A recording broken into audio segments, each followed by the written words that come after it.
Joint family मेरे मत्थे चढ़ी। Joint family. रोशनी, अब तेरी शादी की उम्र हो चुकी है, सब तेरे लिए लड़का देख रहे हैं और तू है कि 8-9 बजे बिस्तर से उठ रही है। मम्मी, क्या आप भी सुबह सुबह ज्ञान दे रही हो? सोने तो दो कम से कम। क्या करें, अब तेरी हरकतें ही ऐसी हैं। चल अब बिस्तर छोड़ और मेरे साथ खाना बनाना सीख। ना, मैं नहीं बना रही खाना वाना, आप प्लीज जाइए ना यहाँ से। रोशनी की बातों से निराश होकर निशा वहाँ से चली जाती है। निशा, तुम रोशनी को घर का कामकाज क्यों नहीं सिखाती? अगर यही हाल रहा फिर तो 2 दिन में उसके ससुराल वाले उसे यहाँ छोड़कर चल देंगे। मैं तो बहुत कोशिश करती हूँ उसे घर की जिम्मेदारियाँ सिखाने की, लेकिन वो मेरी सुने तब ना।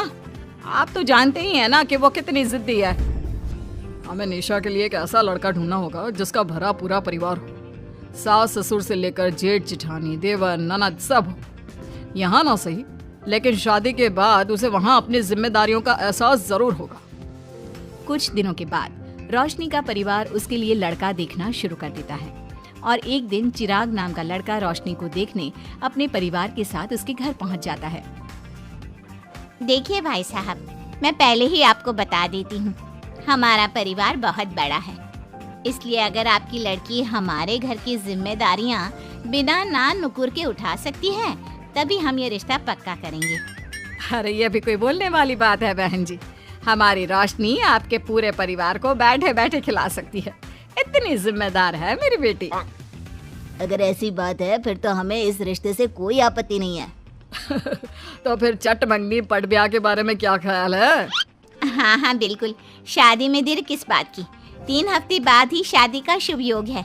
अगर आपको कोई दिक्कत ना हो तो हम इनकी शादी भी 3 हफ्ते बाद ही करा देते हैं। अरे हमें इसमें कोई परेशानी नहीं है। इस तरह दोनों परिवारों में शादी की तैयारियां शुरू हो जाती है और कुछ ही दिनों बाद रोशनी की शादी चिराग से करा दी जाती है। शादी के बाद, बहू इनसे मिलो, ये है तुम्हारी दादी सास, ये बड़ी सास और बड़े ससुर, ये तुम्हारे जेठ, ये जेठानी, ये दोनों तुम्हारे देवर और ये इस परिवार की सबसे छोटी बेटी सिमरन, यानी कि तुम्हारी ननद है। परिवार में इतने सारे लोगों को देखकर रोशनी का सर चकरा जाता है। वो अपना सर पकड़ लेती है और मन ही मन सोचने लगती है, हे भगवान, ये किस जन्म का बदला लिया है आपने मुझसे? मैंने क्या बिगाड़ा था आपका जो आपने मुझे ऐसा परिवार दिया? बेटा, किस सोच में पड़ गई तुम? और कितने लोग हैं आपके परिवार में? बस हम इतने ही लोग हैं बेटा, ज्यादा लंबा परिवार नहीं है हमारा। अब इससे लंबा और कितना बड़ा परिवार होगा आपका? ये ससुराल कम चिड़ियाघर ज्यादा लग रहा है। कुछ कहा क्या तुमने बेटा? नहीं मम्मी जी, वो मैं बहुत थक गई हूँ, तो क्या अब मैं सोने जा सकती हूँ?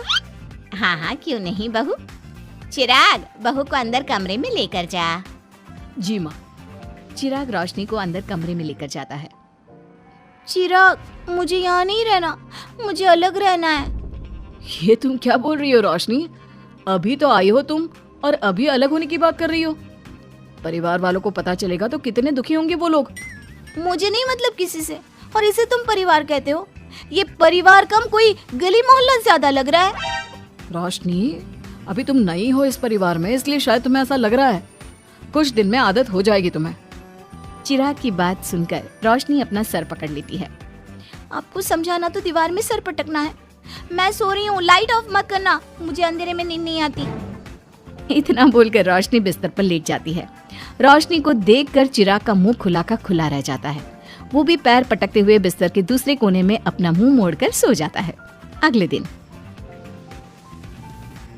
देवरानी जी, आप उठ भी जाइए, सुबह के 6 बज चुके हैं। सोने दो ना मम्मी, क्यों परेशान कर रही हो? देवरानी जी, मैं आपकी मम्मी नहीं जेठानी हूँ। सुबह सुबह क्या मजाक है मम्मी? इतना कहकर रोशनी अपनी आंखें मसलते हुए उठती है और अपनी जेठानी को देखकर चौंक जाती है। दीदी, आप यहाँ? पिछले 1 घंटे से तुम्हें उठा रही हूँ, लेकिन तुम हो कि अब उठ रही हो? लेकिन अभी तो सिर्फ 6 बज रहे हैं, आपने मुझे उठाया क्यों?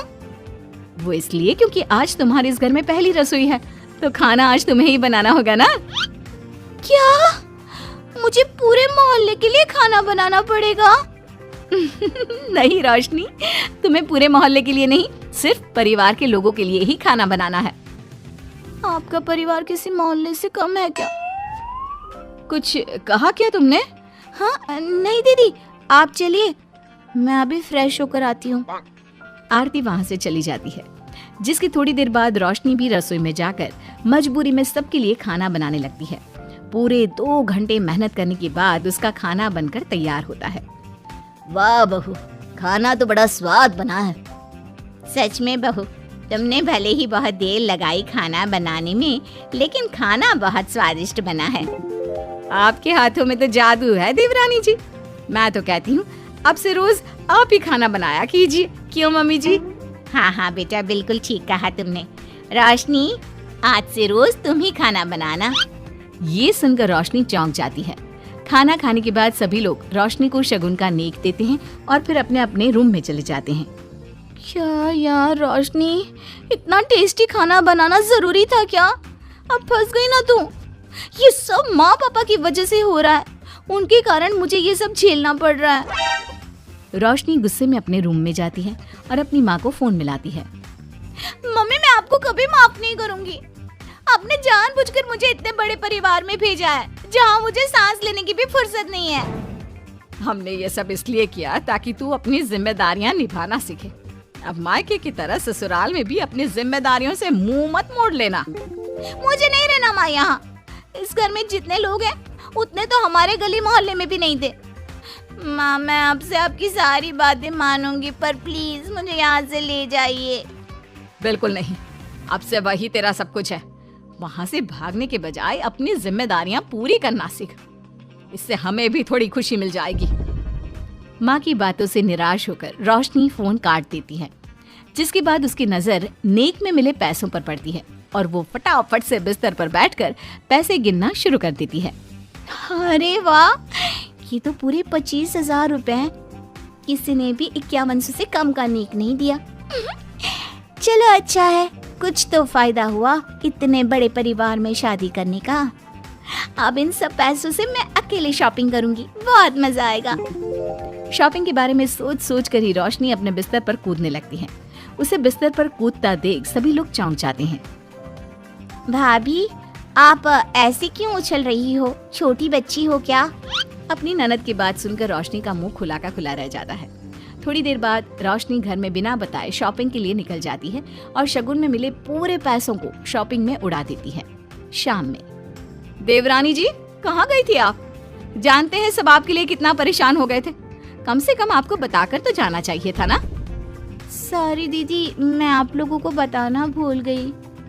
वैसे इतने सारे बैग किस चीज के हैं? तुम शॉपिंग करने गई थी क्या? हाँ दीदी, वो आज नेक में इतने सारे पैसे मिले थे ना, तो मैंने सोचा क्यों ना मैं उन पैसों की शॉपिंग ही कर लूं। अरे वाह, ये तो बहुत अच्छा सोचा तुमने। मम्मी, पापा, सिमरन, देवर जी, सब बाहर आइए। देखिए रोशनी हम सब के लिए क्या लाई है। रोशनी कुछ समझती उससे पहले ही वहाँ सब लोग आ जाते हैं। क्या हुआ आरती बहू, क्यों चिल्ला रही हो?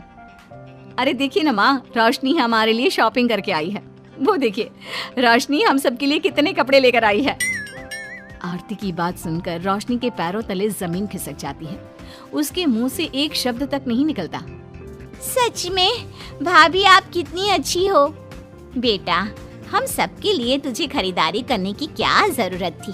अभी तेरी नई नई शादी हुई है, तुझे अपने लिए लेना चाहिए था ना। एक काम कर, ये सारे कपड़े तू ही रख ले, किसी को कुछ देने की जरूरत नहीं है। चलो, कोई तो समझदार है इस घर में। वाह भाभी, कितनी सुंदर ड्रेस है। ये शॉर्ट ड्रेस मुझे पता है आप मेरे लिए ही लाए होंगे, है ना? इसे मैं रख लेती हूँ। माँ, रोशनी इतने प्यार से सबके लिए कपड़े लेकर आई है, हमें मना नहीं करना चाहिए। तू सही बोल रही है बेटा, उसका मन रखने के लिए मैं ले लेती हूँ 1-2 साड़ियाँ। रोशनी झूठी मुस्कान लिए खड़े होकर सब देखती रहती है।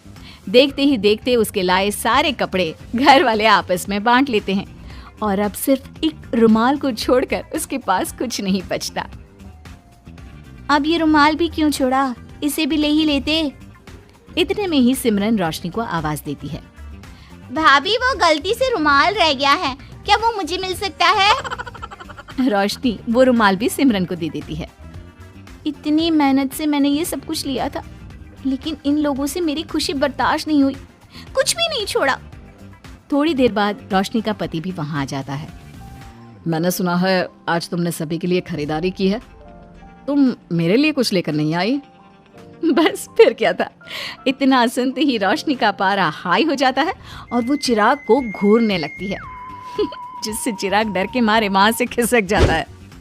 हाय रे, फूटी किस्मत मेरी, जो ये जॉइंट फैमिली मेरे मत्थे चढ़ी।